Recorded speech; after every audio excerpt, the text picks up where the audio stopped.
দিনের পুরুলিয়া ভ্রমণের প্রথম দিন তুলে ধরেছিলাম প্রথম পর্বে। যারা প্রথম পর্বটা দেখেননি তাদের জন্য ডেসক্রিপশন বক্সে লিঙ্কটা দেওয়া থাকলো। ভ্রমণের বাকিটা দেখাবো আজকের এই পর্বে। দেখে নিন আর কোন কোন জায়গা আছে যা সত্যি দেখবার মতন। দ্বিতীয় দিন দুপুরে টুরগা ফলস থেকে এখন যাচ্ছি টুরগা ড্যামের দিকে। ফলসের থেকে ড্যামের দূরত্ব প্রায় 3 kilometre. Bamni falls, Turga falls আর ড্যাম সবগুলোই কাছাকাছির মধ্যে, যার জন্য এক স্পট থেকে আরেক স্পটে যেতে বেশি সময় লাগে না।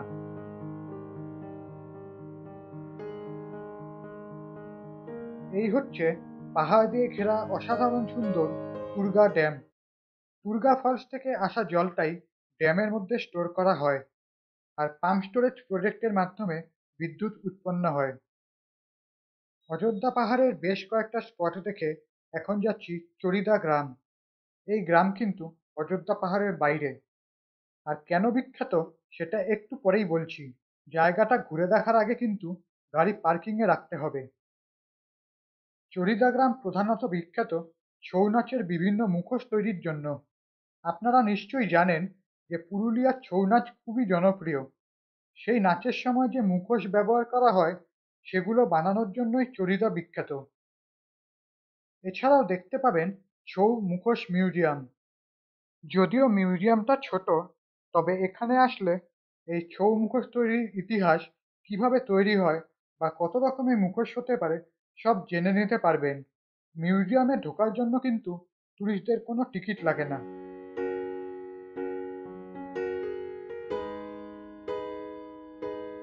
এরকম বিভিন্ন রকমের রংচঙে মুখোশের মাধ্যমেই তুলে ধরা হয় পুরুলিয়ার নিজস্ব সংস্কৃতি। এই মিউজিয়ামটা একটু ভিতরে, তবে অবশ্যই দেখতে ভুলবেন না।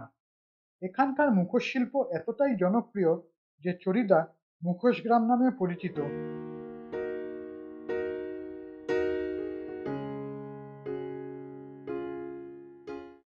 এখানে আসলেই দেখা যায় রাস্তার দুপাশ জুড়ে শুধুই মুখোশ তৈরির দোকান। দোকানগুলোর সামনে কিছুক্ষণ দাঁড়ালেই বোঝা যায় যে কিভাবে মুখোশটা তৈরি হচ্ছে। চাইলে নিজেদের পছন্দ মতন কিনেও নেওয়া যায়।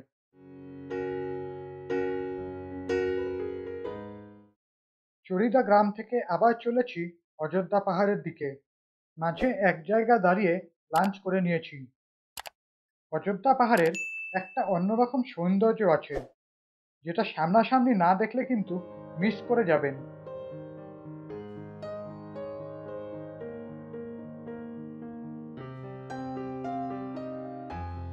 পাহাড়ে উঠতে উঠতেই একসময় বাঁদিকে দেখতে পাবেন অনেক নিচে লোয়ার ড্যাম। এই স্পটটা কাছে গিয়েও দেখা যায়, তবে সেখানে আমরা আর যাইনি। এছাড়াও এটা একটা জনপ্রিয় পিকনিক স্পট।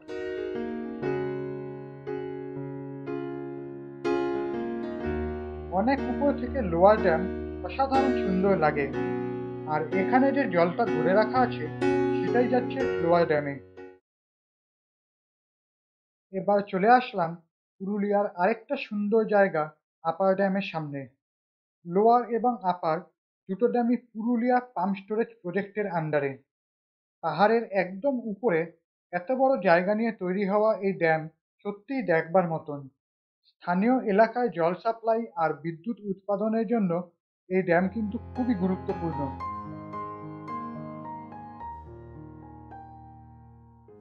আর ড্যামের ঠিক উল্টো দিকেই পাবেন অযোধ্যা পাহাড় আর সবুজ জঙ্গলের এক দুর্দান্ত ভিউ। দ্বিতীয় দিনের সাইট সিইং আজকের মতো শেষ। সকালবেলায় বেরিয়ে দেখে নিয়েছি অনেকগুলো স্পট। এবার আপার ড্যাম থেকে ফিরে চলেছি মুরগুমাতে হোমস্টের দিকে। দ্বিতীয় দিনেও আমাদের জন্য হোমস্টেতে ব্যবস্থা করা হয়েছিল আদিবাসী নৃত্য। সেটারই এক ঝলক তুলে ধরলাম।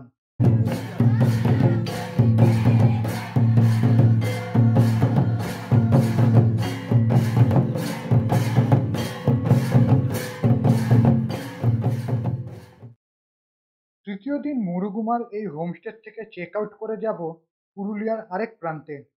আজকে দেখব পাঞ্চেত, বরন্তি আর গড়পঞ্চকোট। জানিয়ে রাখি, মুরগুমার থেকে এই স্পটগুলো অনেকটাই দূরে।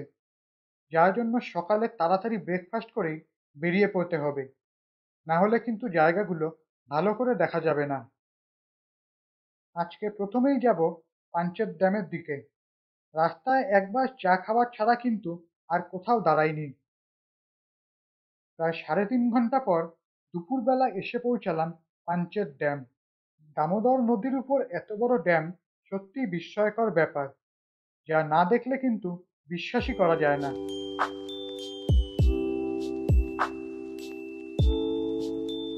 একদিক থেকে অন্যদিকে সীমানা প্রায় দেখাই যায় না।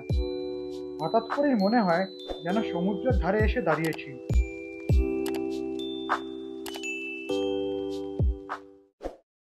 ড্যামের আরেক দিকে দেখতে পাবেন প্রচুর সোলার প্যানেল, যা থেকে সোলার ইলেকট্রিক উৎপন্ন হচ্ছে। রাস্তা দিয়ে অনেকটা হেঁটে ব্লক গেটগুলোর কাছে যাওয়া যায়। এখানে রাস্তার উপরই দেখতে পাবেন প্রচুর বড় বড় মেশিন। আর এদিকটা দেখুন, জল প্রায় নেই।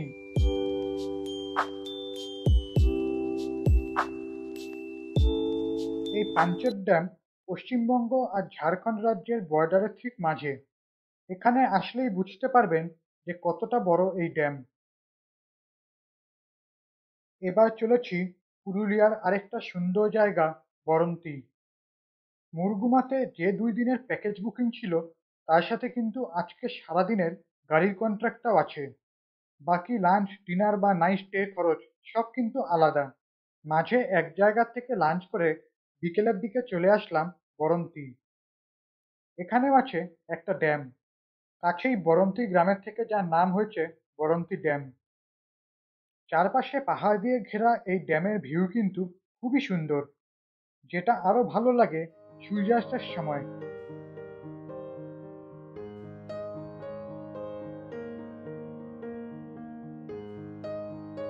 এই ড্যামের কাছেই আছে টুরিস্টদের থাকবার মতো অনেকগুলো রিসর্ট।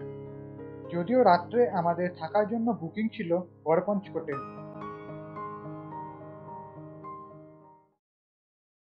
বিকেল হয়ে আসায় বরন্তিতে বেশি সময় না নিয়ে চলেছি গড়পঞ্চকোটে। সেখানে আজকে দেখবার মতন আছে আরো একটা স্পট।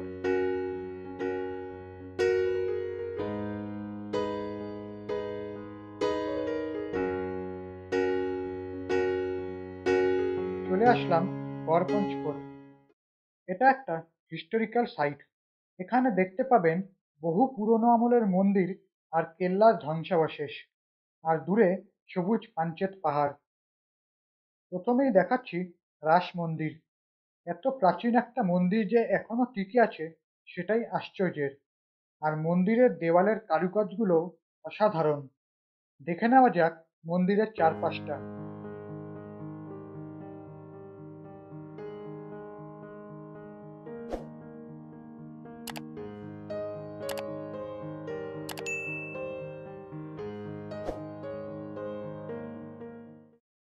রাস মন্দিরের পাশে দোকানগুলোর পিছনেই ঝোপ জঙ্গলের মধ্যে দেখতে পাবেন বহু পুরনো এক গড়, অর্থাৎ কেল্লার ধ্বংসাবশেষ।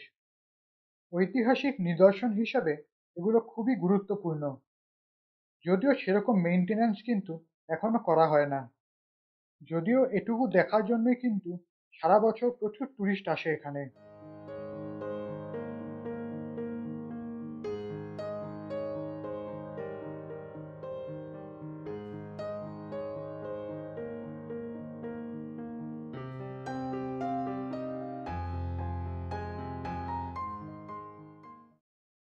ঘন জঙ্গলের মধ্যে দিয়ে গড়পঞ্চকোট থেকে এখন চলেছি 12 কিলোমিটার দূরে সরকারি রিসর্টের দিকে। রিসর্টটা কেমন সেটা আপনাদের দেখাবো কাল সকালে। এটাই হচ্ছে গড়পঞ্চকোটে WBFDCর আন্ডারে সরকারি রিসর্ট। অনেকটা জায়গা নিয়ে আছে অনেকগুলো বাংলো। এখানে পেয়ে যাবেন ডবল বেড, 4 বেড বা 8 বেডের ডরমিটরি রুম। এছাড়াও আছে সুন্দর সাজানো বাগান, ডাইনিং রুম আর বাচ্চাদের পার্ক।